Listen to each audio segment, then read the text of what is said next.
Maligayang pagbabalik sa bayan, Crisostom Ibarra. Wari ko'y napagod ka sa iyong biyahe. Ngunit ipinaghanda kita ng hapunan para sa iyong pagbabalik. Maraming salamat Teo. Ngunit hindi ako napagod sa aking naging biyahe. Kamusta na po si Maria? Halika muna at bukas. At lingid sa aking kaalaman ay nais ka ninyong makita. Halika at ipakilala kita sa aking mga panauhin.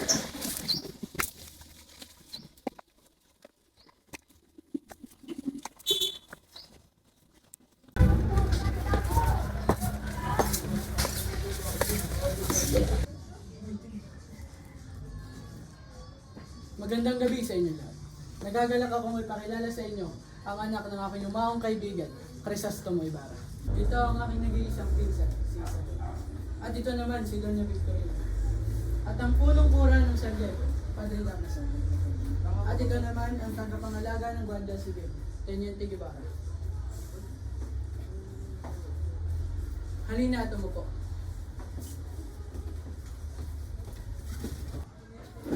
Magandang hapon, Senyor. Lalo na sa kaibigan ng aking ama na si Padre Damaso. Kahit kailanman ay wala akong naging kaibigang pilibustero.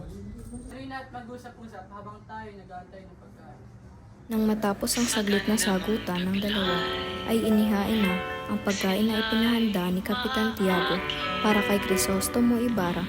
Lalo pang nagbangayan ang dalawa dahil ang paboritong parte ng manok ni Padre Damaso ay napunta kay Ibarra.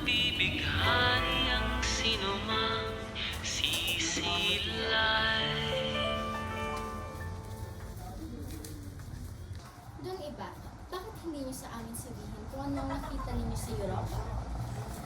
Ang aking natuklasan sa Europa ay hindi matutumbas ang aking tanong. Paano naging katangi-tangi ang Europa? Tungkol sa kinabuhayan ng mga bayan, ang kanilang pamamayan sa politika sa pamanampalataya sa lahat, sa pinakabukod at diwa sa kalahatan. Lubos lumang pinagtatapat ang kahanga-hanga sa mga bayan nila, matapos alisin ang taglay na pagpapahalaga sa sarili ng bayan ng bawat isa bago ang dalawin ng isang bansa. Ay pinailit kong muna pag-aralan ang kasaysayan ng kanilang kabuhayan, ang kanilang iksib. Pagkahatid ng kanilang pagkain, masaya naman silang kumain sa hapag ng kainan. Ngunit, nagyabang bigla si Padre Damaso. Hanggang sa naungkat na ang tungkol sa pagkamatay ng tatay ni Crisostomo Ibarra, si Don Rafael. Dito na nagsimula ang kanilang pagkakainitan. Hanggang sa ang mga pangyayaring iyon ay bumalik sa alaala ni Padre Damaso. Ulat ang ama niya. Yung ama niya na namatay sa karsel. Namatay ang iyong ama Sigurado ko, sa loob ng nasa kanyang ilalim ng lupa ang isang niya na pagkalalim-lalim abot doon sa impyerno. Nag-iisang namatay sa karsel. Kumikilalang mga palalo at hindi gumagalang o sumusunod sa kapangyarihan ng fraile ay sigurado susumpa at paparusahan ng Diyos. At tulad ng ginawa kay Don Nora. Doon sa impyerno. Hindi kumikilalang mga palalo at hindi gumagalang o sumusunod sa kapangyarihan ng fraile ay siguradong isusumpa at paparusahan ng Diyos. At tulad ng ginawa kay Don Nora. At pagsapit ng ikalinggo ng umaga, ay nagsimba si Maria Clara at ang kanyang tiya upang magdasal.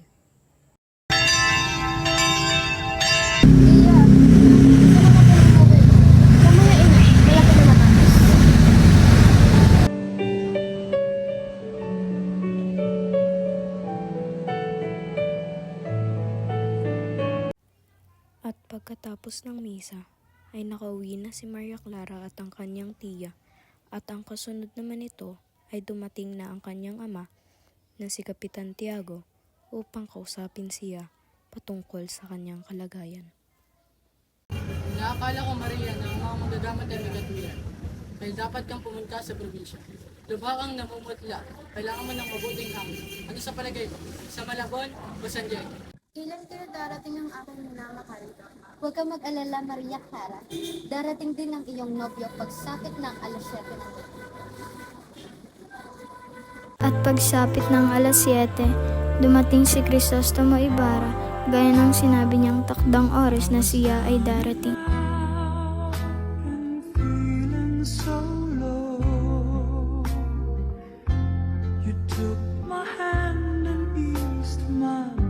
Naaalala mo ba ako palagi? Hindi mo ba ako nakalimutan sa iyong mga paglalakbay? Sa ganoon karaming malalaking bayan, na maraming magagandang babae. Maaari ba naman kitang makalimutan, mahal ko? Pinatong mo sa akin balikat ang iyong kamay. Ang kamay mong matagal mo nang ayaw pahawak sa akin. Pinuulit ko ito sa iyo ngayon. Alaala mo yung kumakbay.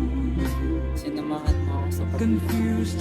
Kung ginawa ka naman, sugaban ko ang iyong kamay at ang kamay na tanong. Sa paanong inibigin kita, kapaligayahin kita, maging anuman ng kapalaran pinagkaloob sa akin ng sapagkat ang pagtupad sa sumpang iyon ay hindi mo nakabigat sa akin. Kailanman, naulit ko ito sa iyo ngayon. Maaari ba kitang maliit? Alaala mo, kaakbay ko sa lahat ng sandat. Nagligtas sa akin sa mga nilalakaran kong pangalan. Ito ang naging una sa pag-isa ng aking kaluluwa sa ibang bayan. Nagana ang aking parang isang diwata, ang diwa ng matandang sigasig ng aking bayan. Dinubuhan, maganda, matatak, suyo, hindi, anak ng Pilipinas. Ano ba eh? Taglay ng asal ng inang Espanya ang kanilang mga karaniwang awit. Sa wari ko'y makikisa sa tinib ng sarili, sa kalooban ng awit ng tungkol sa iyo. At binibigyan ng iyong waring totoo ang aking mga pangarap, pagkatao, ang lahat ng kagandahan at paras, pagkariktang nahihiyas sa dalawang lahi. Dahil ang pag-ibig ko sa iyo, ang ating titubuhan ay para maging isang isa lamang. Nalilimot kita madalas. Parang narinig ko ang piano at ang tinis ng iyong tinig at kailan mo darapit habang sa halaman. Kung ako'y naglalakad, ang mga kapagubatan, puno ng mga hiwagang ligtas. Kanilang mga makata at ng mga kababalaghang alamat ng kanyang matandang panahon ay naalala ko ang iyong pangalan. Hindi ako nakapaglakbay ng babae. Wala akong nararamdaman kundi ang iyong tayo. May naglaas. Pero simula nang sinabi ko sa iyo ang salitang paalam at ako'y pumasok sa bigay, ay naaalala ko ako at hindi kita maliit dahil may inuutos sa akin iyong pagpasok. Naaalala ko pa ang aking mga paglalakbay, ang aking mga pagkakabalik ng kahit-bata. Ikaw ay napakaganda. Lagi kang palo at ilang parisa ay pinipili kita sa pamamagitan ng palo. Pero iniiwasan kong huwag nakasag ang tipid sa at maaawat ng makasakit. Sa paglalaro ng sumpa ay napakadaya. Higit ka pa kaysa sa akin, kaya't madalas tayong magtapos sa atin. Sa paglalaro ng sumpa ay napakadaya. Higit ay paulit-ulit. Naaalala mo ba ang kalagayan? Pinapahirapan mo ako talaga. Paghihanapan mo ako. Pag naaalala ko sa ito, ang mga napapangiti. Gusto kong makasama ka para muling magkagalit at pagkatapos ay magkatuloy. Para balang ay mapapaglingkuran ka hindi tumawag ng lahat. At sa araw na ako'y mawala, ay mangyari kayo ng palagpag. At malapit sa tubig, dahil malalanta. Dahil sa iyo, maliliman kung meron akong pagkukulang na dapat pala akong pumunta sa aking bayan. Ngayon din, bukas, ang mga araw ng mga patay.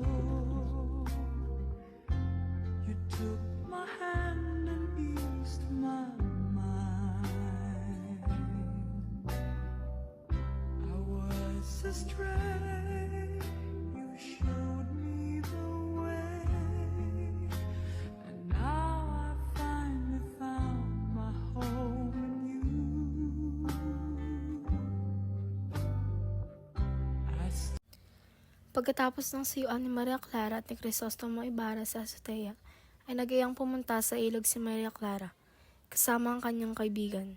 Ngunit ang hindi nila alam ay patago na silang sinisilipan ni Padre Damaso. Habang si Maria Clara ay nagpunta sa ilog, si Ibarra naman ay nagpunta kay Piloso Pontasio upang humingi ng payo para sa kanyang gagawing plano.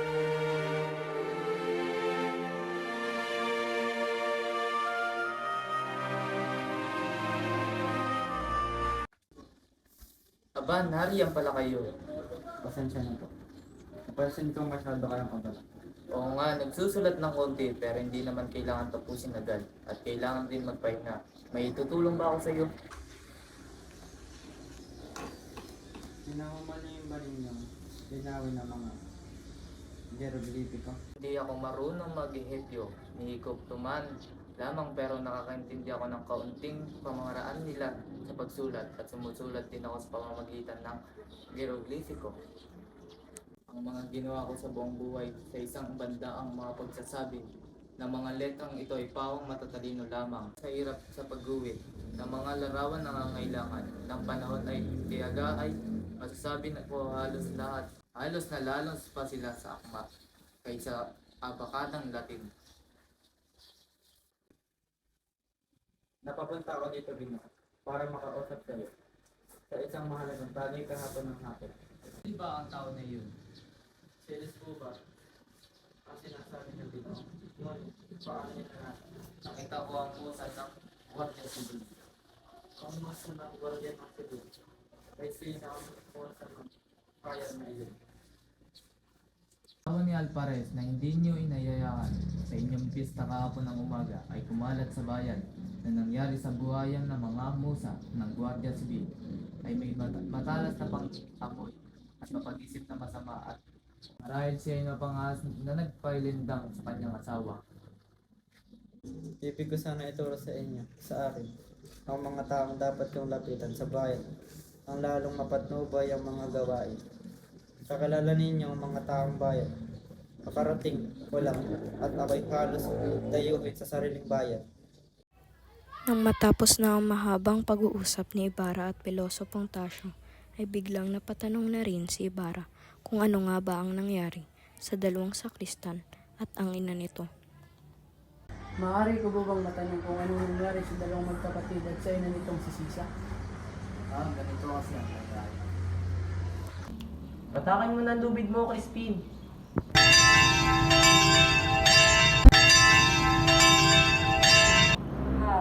Kung nasa bayan ng Santa tayo ngayon, nakasama si Ina, doon hindi ako natatakot at doon ay walang magsasabi na ako isang magnanakaw. Magagalit din doon si Ina pag nalaman niya, ninamantarata tayo nila. Nabubuhay pa tayo ng lahat ganito, gusto kong magkasakit bukas sa bahay.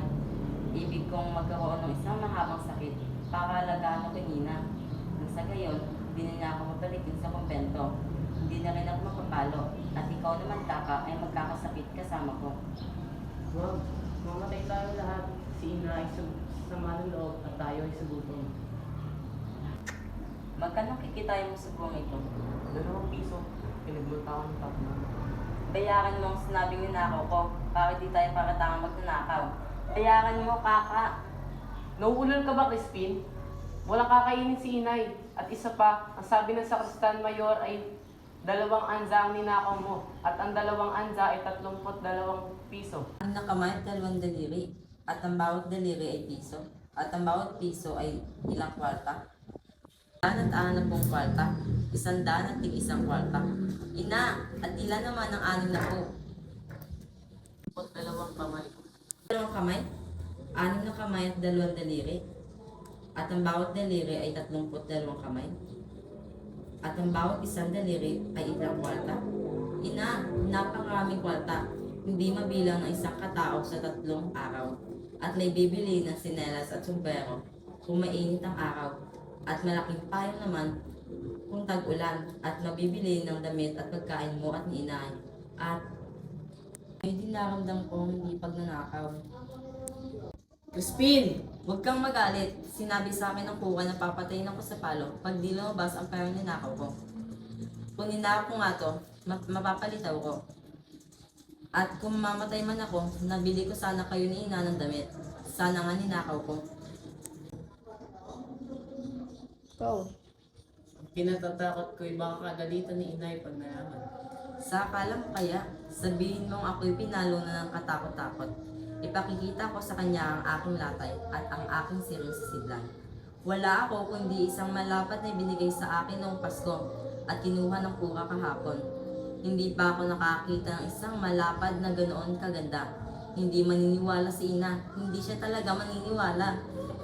Sasabihin sa kura, Kung ganon, umuwi ka mag-isa. Ayaw kong umuwi. Sabihin mo kay ina na may sakit ako. huwag kang umiyak, Crispin. Hindi maniniwala si inay. Ang sabi ng matandang Tasyo ay may mabuting hapunan nga abutan tayo. Isang mabuting hapunan, hindi nila ako pinagdananghalian. Di pa nila ako binibigyan ng pagkain hanggat di lumalabas ang 2 ansa. Kung si inay hindi maniniwala, sinungaling ang sakristan mayor. Gayon din ang kurang naniniwala sa kanya. Sinungaling silang lahat. Habang nag-uusap si Basilio at Crispin, dumating ang pinag-uusapan nilang sakristan mayor. Lumapit ito sa kanila. Nagalit na galit. Dahil sa hindi pantay na kalibang ng kampana. At dahil na rin sa bintang na ninakaw ni Crispin, nagpatong ito ng mabigat na parusa sa kanilang dalawang magkapatid.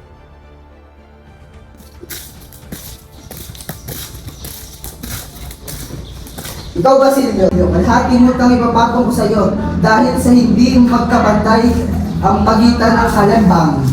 Ginoo, may pahintulot na kami. Iniintay kami ni inay sa ikawalo.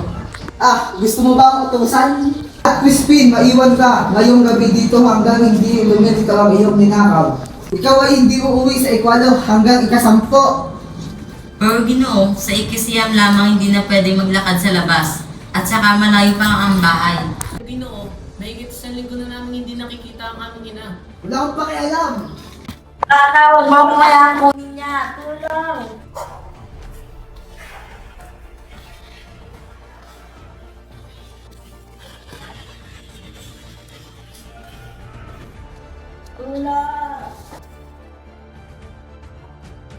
Anak ko, Huwag kayong mangamba ng anuman inay. Si Crispin ay naiwan sa kumbento. sa kumbento? Bakit naiwan si Crispin sa kumbento? Buhay si Crispin! Bakit naiwan si Crispin sa kumbento? At bakit kami sugat ang nasubsob ka ba? Hindi nila sa kristal kaya si Crispin kasi nagiging na kami hindi makakaalis ng bulit sila. At sa dahil ng gabi na ito nga Pasko. Sa bayan isinigawan ako ng mga sandara ng Ken River. Nagtatakbo ako. May sinaingat to yung halubaybay dito. Hindi ako nagugutom. Tubig. Tubig ang gusto ko. Oo nga, alam kong ayaw mo ng tuyong halubaybay. Pero may iba akong hinanda para sa iyo. Alam kong ayaw mo ng tuyong halubaybay. Ngunit mayroon akong ibang inihanda para sa iyo. Dumating ang tatay mo, kawawang anak. Dumating si Itay. Oo, dumating siya. Gutom na gutom. Naparito siya at itinanong kayo.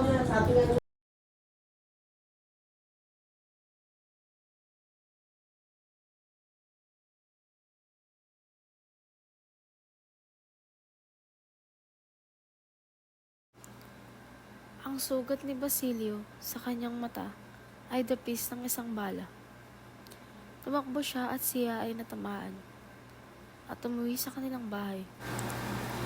Natuwa naman si Sisa sa pagbisita ng kanyang asawang si Pedro dahil minsan lamang ito maging matino, lalo na ang maging isang tatay sa kanilang mga anak, si Basilio at si Crispin.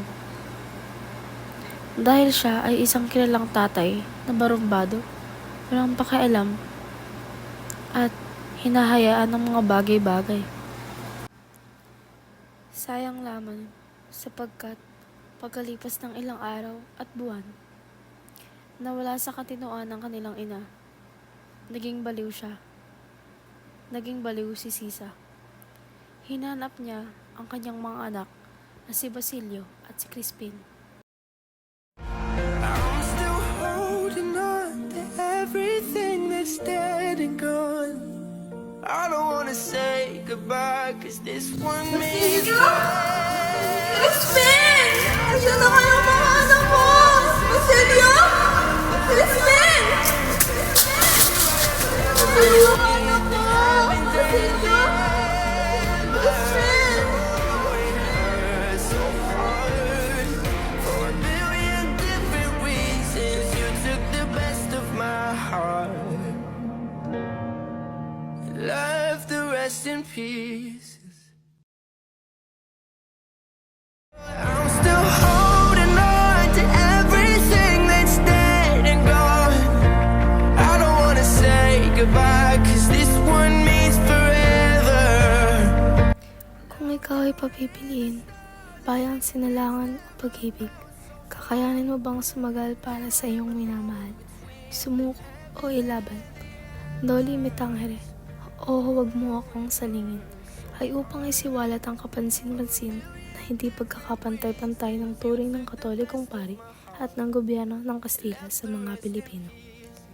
Sa gitna ng kaguluhan, kaya mo bang pumili sa pagitan ng pag-ibig o ang iyong ipinaglalaban? Ang bayan na sinilangan. Kung ikaw ba'y papipiliin, bayang sinilangan, pamilya o pag-ibig, no limitangere, huwag mo akong salingin.